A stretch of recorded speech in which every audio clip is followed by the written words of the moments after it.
안녕하십니까. 스카이 인베스트먼트의 뱅뱅뱅입니다. 오늘은 명신산업 발표하겠습니다. 명신산업은 일단 그 자동차 부품을 만드는 기업인데요. 핫스탬핑 공법이란 걸 이용해 가지고 이제 자동차 세시 쪽을 납품하는 그 업체고요. 그 전기 자동차에 보면은 경량화에 대한 그 중요성이 이렇게 강조가 된 게 있는데, 그런 것 핫스탬핑 공법을 쓰면은 이제 그 기존 그 강판 대비 이제 강성도 증가하고 경량화도 이렇게 25% 가량의 경량화 효과가 있기 때문에 전기차 그거에 이제 좀 점차 부품이 많이 쓰이고 있는 추세입니다. 현대자동차도 작년 24종에서 26종으로 이렇게 늘렸고요. 그 18년도에서부터 계속 이렇게 20년도까지 계속 그 적용하는 부품을 계속 늘려가고 있는 제품입니다. 그 원리는 뭐 그냥 간단하게 프레스 찍을 때 강판을 가열하고 찍을 때 이렇게 급속 냉각을 한다는 방법인데, 이게 뭐 그 듣기로는 이렇게 기술이 별로 없는 것 같지만 찾아보니까 이게 온도도 맞춰줘야 되고 프레스 모양형도 이렇게 잘 맞춰줘야 되고 뭐 그런 기술이 있더라고요. 근데 뭐 자세한 거는 저도 이게 전문 그게 아닌지라 그냥 대충이나마 찾아봤습니다. 네, 일단 이 회사들이 어떤 부품을 이렇게 찾아보는지 그 명신산업 사업보고서는 안 나와가지고, 요거는 그 모회사인 MS 오토텍에서 퍼온 건데요. 여기 보면은 자동차 자체 부품의 플로어류, 그 무빙류, 그 사이드류 뭐 이런 식으로 자동차 바디 쪽, 그러니까 여기 보시면은 요 부품류들을 이렇게 납품하고 있더라고요.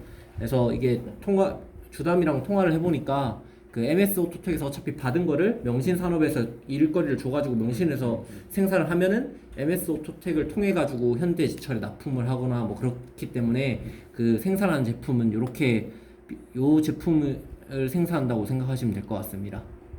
여기 보시면 요거는 이제 자동차 차체 부품, 근형 제품 등을 이렇게 이 정도 비율로 당분기 이렇게 판매를 했고요. 일단 실적에 대해서는 나중에 또 설명드리겠습니다.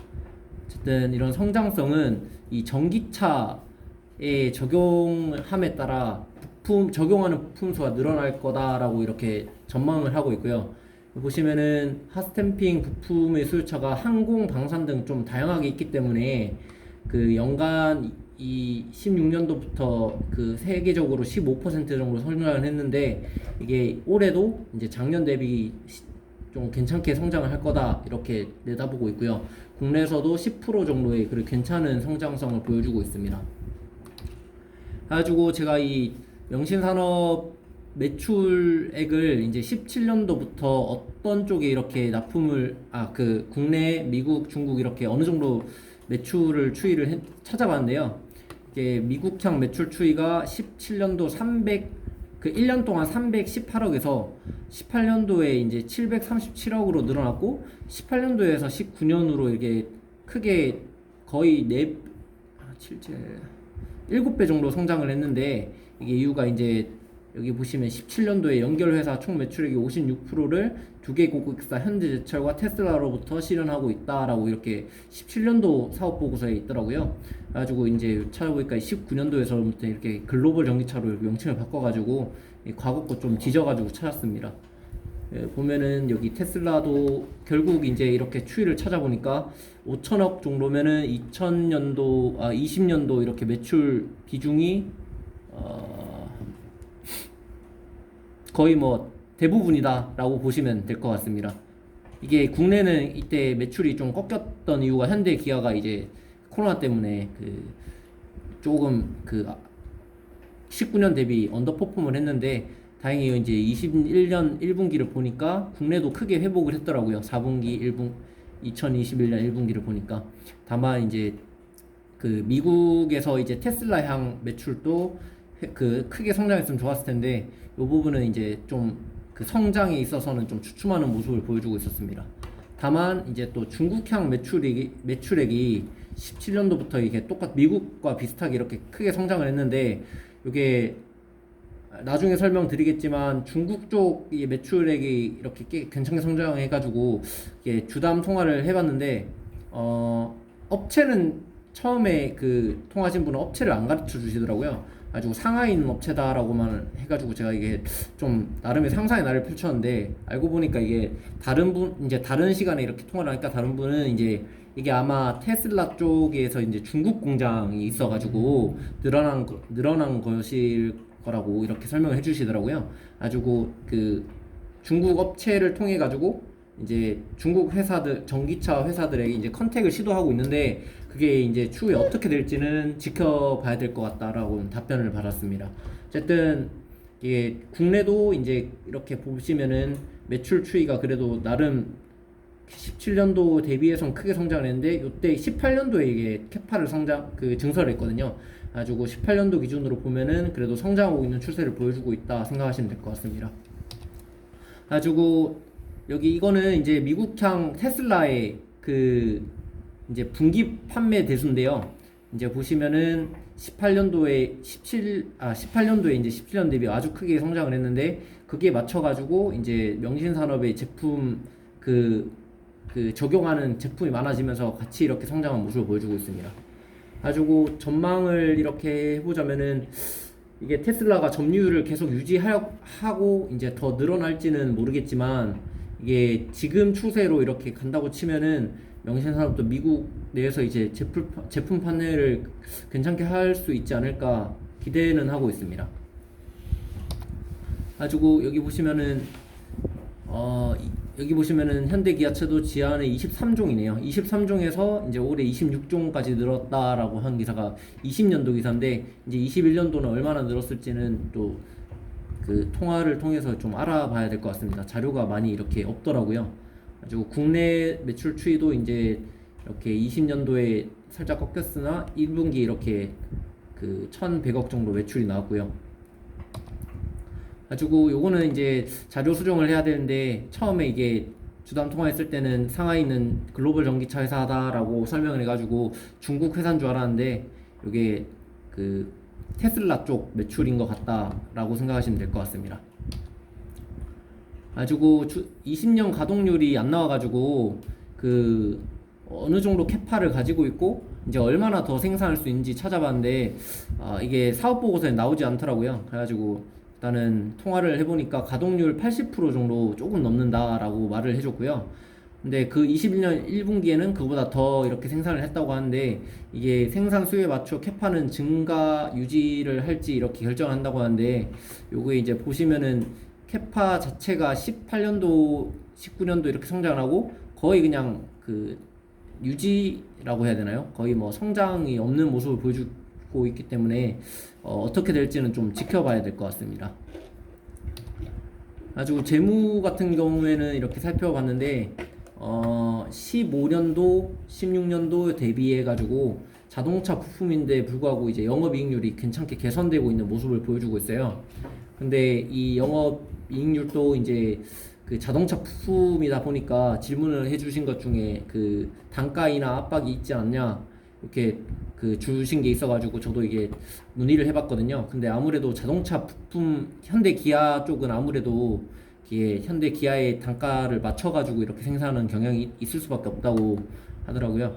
그래가지고 그래도 이제 매출 자체와 영업이익률 자체는 그 개선되고 있는 모습을 보여주고 있습니다.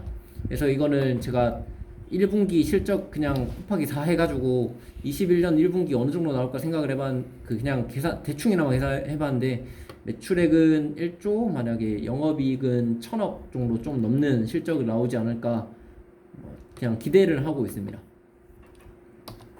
가지고 요거는 이제 매출 채권 부분, 재고 자산 부분, 감가상각 유계액을 찾아가지고 정리한 건데요. 여기 보시면은 매출 채권이 좀 긍정적이었던 부분은 이게 3개월 이상 연체가 됐던 금액들이 20%, 30% 뭐 이렇게 됐던 거에서 18년도에 크게 개선이 됐습니다. 뭐 10%, 9%, 6%, 7%, 뭐 2%, 5%, 뭐 이렇게 개선이 돼가지고 그 팔리는 즉시 이제 연체 없이 돈 받고 있고, 그렇다는 거는 이제 그래도 성장에 따라 이렇게 또 매출이 어느 정도 계속 나오고 현금 흐름도 이렇게 유입된 거 아닌가 생각을 했고요. 보면은 재고 자산이 다만 이제 그 크게 늘었지만 이것도 이제 매출 성장이 있다 보니까 어느 정도 이렇게 당연히 성장해야 되는 부분이라 생각했습니다.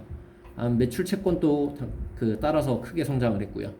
이제 다만 이제 감가상각도 당연히 좀 캐파를 투자를 했다 보니까 크게 늘었는데, 이 부분은 이제 얼마나 더 그 영업이익을 까먹을지는 또 계속 추적을 해봐야 될 것 같습니다.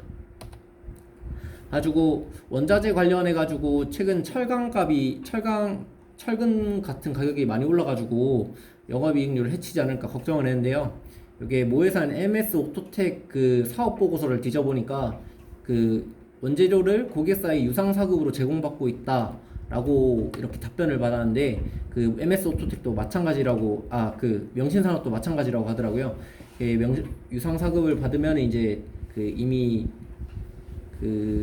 이제 원자재 가격 등하락에 이제 영향은 크지 않고, 테슬라 쪽도 이제 답변을 받은 게 그 가격이 올라가더라도 이미 그 관련 이제 가격에 맞추어 가지고 이제 같이 맞추어 가고 있기 때문에 큰 리스크는 아니다라고 이렇게 답변을 받았습니다.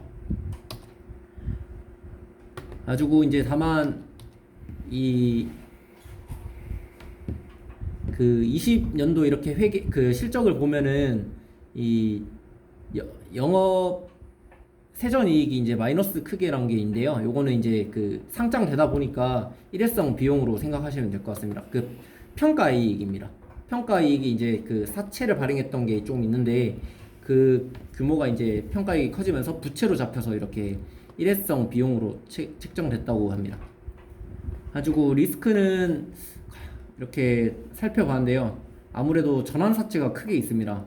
그 규모를 보면은 여기 보시면은 1169만 주인데, 이게 유통 물량에 거의 비슷하다고, 유통 물량이 1500만 주고요. 이게 이제 거기에서 전환사채로 나올 물량이 1100만 주니까 거의 뭐 이제 이게 진짜 큰 리스크라고 보거든요. 왜냐면은 얘네들이 전환사채 얘네들 투자 금액이 3,300원, 3,400원, 3,500원이에요. 그러니까 언제 팔아도 이득이기 때문에 전환되는 공시를 잘 확인해가지고, 오히려 제 생각은 이제 가격을 그렇게 급격하게 떨어뜨리듯이 팔지는 않겠지만, 뭐 어느 정도 대비는 해야 되지 않나 생각을 하고 있습니다.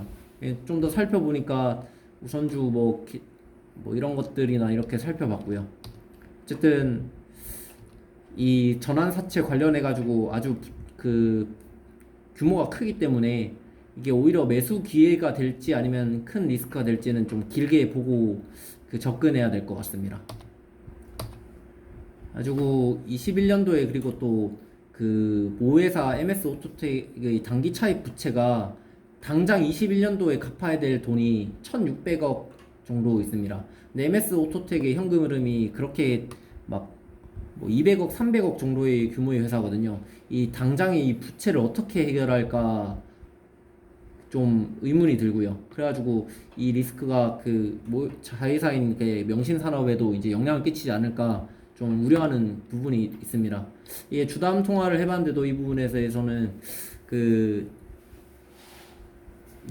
이런 재무적인 리스크를 피하기 위해 가지고 상장을 해가지고 대비를 하고 있다라고는 답변을 받았는데, 좀 저는 이 부분에 대해서는 좀 부정적입니다. 가지고 이런 MS 오토텍의 사무전환 사채랑 이제 명신산업 사채 이렇게 있고요. 이제 이게 멀티플을 제가 이제 어느 정도 이렇게 줘야 될지, 이 부분은 아직까지는 좀 전환 사채가 규모가 크기 때문에 계산하기가 좀 힘들더라고요. 근데 일단 대략 지금 시총 기준에서 3천억 정도의 물량인데, 그거를 생각했을 때 지금 명신산업의 시총이 1조고 영업이익 올해 21년도 영업이익이 1,000억이 나오고, 이제 영업이익률이 이제 10% 정도 나오잖아요. 그러면은 퍼 10배 정도는 줘볼만 하지 않나 생각을 하는데, 그렇기 때문에 성장을 한다 치더라도 전환사채 물량을 생각해서 8천억 이하로 시총이 떨어졌을 때 매수를 할 생각입니다. 가지고 어디까지 성장해야 될지는 솔직히 전기차가 어떻게 얼마나 성장할지 그 부분을 계속 체크하면서 이제 얼마나 적용이 되고 해야 될지 파악을 계속 해야 되는 부분이기 때문에 성급하게 막 24년도에 매출 2배로 성장할 것이다 단언하기엔 좀 그렇고요. 어쨌든 지금 당장 기준으로 제 생각은 8천억 이하로 언더로 떨어졌을 때 매수하는 시점이 아닐까 생각을 하고 있습니다. 이상입니다.